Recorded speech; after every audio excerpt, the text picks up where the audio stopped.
Hello there everyone, welcome back to another video about a children's trading card game. Today we're going to be talking about the starter deck 03 Apex Ruler featuring Tohya Ebata, and this is going to be talking about Bastion.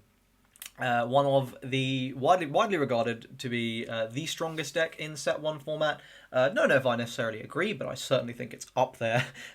That's for sure. It's at bare minimum, it's going to be the bar for top tier. And a lot of that support is present in the starter deck. So let's talk through, and we'll start with the ride line. So first, of course, we've got our starter. Very boring, no one cares. Next, we've got our grade 1. And this is rode upon by the grade 2. Reveal 2 grade 3s from your hand. Reveal the top card of your deck called to rear. If it's a unit, put it into your drop if it is not. And on rear, once per turn, you can counterblast 1 to choose one of your grade 3s, and it gets plus 5k.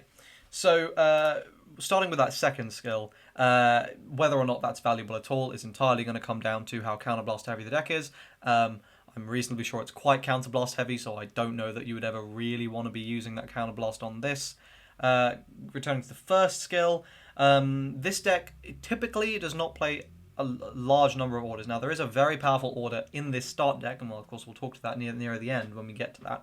However, I will say, whilst I'm trying to review these start decks in isolation, I do know that in the main set there's basically a unit version of the order which is just strictly better. So, you know, if you're not playing both, if you're just playing the unit version, then you're pretty much never worried about this. It's just reveal 2 to +1 to board, which is pretty good. And at that point, your only real concern is actually having those 2 grade 3s. But again, that's something you can mulligan for, and that's something you can deck build to ensure. So, pretty good. It's just a +1.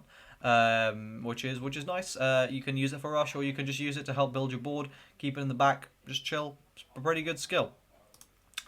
Next, we've got Knight of Heavenly Spear or Rooks. When this is rode upon by the grade 3, reveal 3 grade 3s in your hand and draw 1. So, you know, again, you're going to have to very much deck build around that restriction, but again, it is just a free +1. And during your turn on rear, if you have 3 or more grade 3 units, so your front row, this gets boosted in +5k. So this will be a 15k booster, which is quite nice with 13k grade 3s. Of course, Bastion makes them 15k, but 13k grade 3s, that's going to be 28 immediately. No cost associated with the skill. This seems like a really easy 4-of since the deck is so grade 3 focused. Whereas Fort seems much more like a card you would only really run in the ride deck. You know, and you'd kind of search for better boosting targets than this, essentially. So yeah, this feels like more of a 1-of to me, whereas Rooks feels like a 4-of. Next, next we have got Apex Ruler Bastion. So here is the big boy from the starter deck. So continuous on Vanguard. During your turn, all your other greater units get +2k, so they'll be 15k attackers. Now this is obviously designed so you can just slap an 8k behind them and they'll immediately be 23. Which means you are hitting a very nice number. It's an awkward number because your opponent cannot. It's an awkward number because your opponent can't. They're not going to guard it with 5s. It's going to force a trigger, but it's not that difficult to guard. However, it is nice that you get this because that is immediately going to solve any issues you have with hitting magic numbers on that baseline level. And if you can start getting, you know, bigger boosters than that, like 13k boosters, and you start hitting 28k, and that's a very annoying number to deal with. So, very good solid first skill there. Second skill, once per turn, at the end of the battle, let your drive check reveal to grade 3. Notice the drive check can come from anywhere. That's relevant for the over trigger, but again, we're not going to talk about that here. Just mentioning it. Cost, discard a card from your hand, choose one of your rear guards, stand it, and it gets +10k. That's basically a free cost for what this does, because this is going to absolutely rip more than one card from your opponent's hand or deal them damage, which is obviously very good. Giving it 10k it sort of ensures that it's going to be threatening. And you know, the number of, so the thing is, like, if you're running 16 grade 3s, for example, then your odds of hitting grade 3 are pretty much identical to your odds of hitting a trigger, and you essentially, this is kind of like making, you know, an additional 16 cards. For example, I'm not saying you would run 16, but for example, you could run 16. It's like having 16 stand triggers on your deck that you can't double trigger. Now, of course, the downside there is going to be related to your guarding ability, but we'll sort of leave that for now, and just focus on the fact that that's a very powerful skill. And this is going to be really scary. You know, it's going to be 3 big attacks, 3 big rear guard attacks, and 1 big vanguard attack. Now, the one downside from this is, of course, this forces you to go rear van rear, rather than, you know, what you might prefer to do, which would be Van rear, because then you actually get your triggers and you kind of know the optimal way to play, how to allocate the numbers, do the most pressure and stuff. So that's not ideal, but it's still fine. It's more awkward for the after anything, but I mean, very nitpicky complaint there. This is a really, really powerful skill. 100% deserves to be getting the hype that it's getting. Let's go through the support pieces now.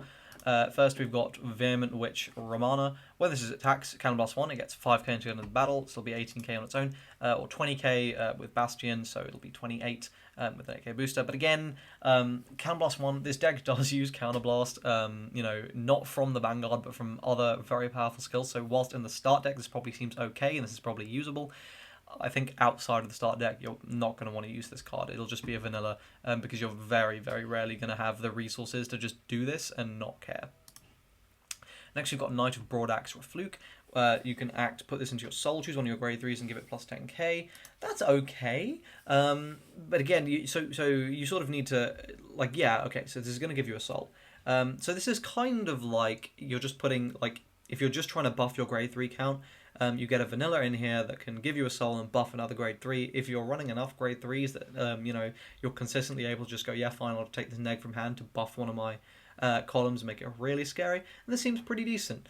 If your hands are going to be typically very small and you really don't want to be losing a card to something like this, then you're probably not going to play this. But from my experience with the deck, I think it's leaning more towards the former, and this would be pretty decent.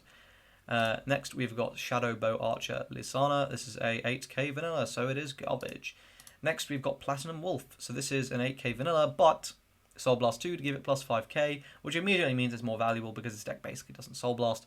So you can just use this for a little bit of extra pressure, but again, it seems really, really not very good, kind of going to remove it ASAP. None of these support pieces so far have been particularly impressive. Next, we've got, of course, RPG. That is a 4 of. And finally, probably the most impressive support piece in the deck that kind of immediately gets power creeped in the booster is the to be fair, you could still play both. Is the Hour of Holy Judgment Cometh. Cool name.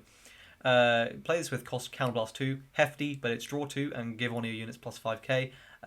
That's good. Counterblast 2 for a plus 1 and then give something 5k is solid. I would, you know, this is sort of where your counterblasting is going, to getting these pluses, and again, like with the booster pack equivalent triple rare, I think this is really solid. There's a very convincing argument, compelling argument to play both.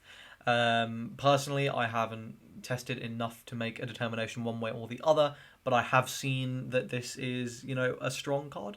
So no, you know, don't sleep on this. It's really, really strong. A trial deck giving something sort of this much, it seems like a very easy inclusion. And worth pointing out as well, this is a grade 3 order.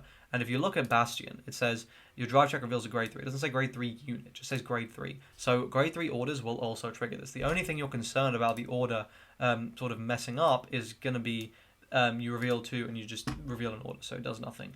But it seems like a relatively minor issue. So overall impressions, yeah, this is really strong.